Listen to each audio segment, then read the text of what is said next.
Un groupe de personnes sont partis voir un match de football chez leurs amis, mais ils ont tous été retrouvés morts. Apparemment, le propriétaire Jordan n'était pas au courant que 3 de ses amis étaient allongés sans vie dans son jardin depuis maintenant 2 jours. Mais alors, comment sont-ils morts?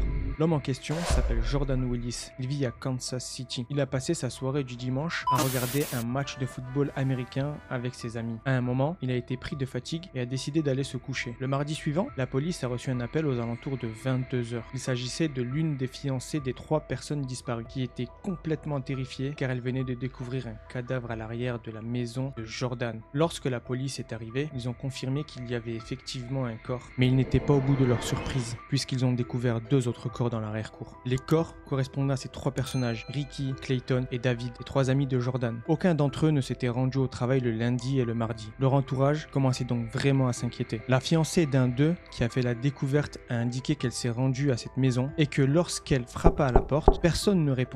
Elle a donc décidé de faire le tour de la maison en escaladant le portail. C'est là qu'elle est tombée sur un des 3 corps sans vie, resté ici depuis 2 jours. Lorsque la police est allée interroger Jordan, il les a accueillis en boxer et un verre à la main. Il a indiqué à sa famille que ses 3 amis étaient morts à cause du froid. Il n'y avait aucun signe de violence sur les corps des défunts, mais une autopsie va être réalisée pour déterminer les causes réelles de leur décès. Il y a des théories selon lesquelles Jordan et ses amis auraient consommé du fentanyl, qui est une drogue euphoriante et somnolente pendant leur soirée de match. En tout cas, du côté d'internet, beaucoup de personnes pensent que cette histoire cache quelque chose de pas clair, car c'est compliqué de ne pas se rendre compte que 3 cadavres soient là, sur son propre jardin. D'autant plus qu'il possède 2 chiens et que ces chiens n'ont apparemment rien remarqué non plus. Un détail supplémentaire fait douter beaucoup de monde également, c'est que la voiture d'un de ses amis était encore chez lui. Personnellement, je trouve cette histoire extrêmement bizarre. Et vous pensez que c'est lui qui l'a tué? Dites-le dans l'espace commentaire.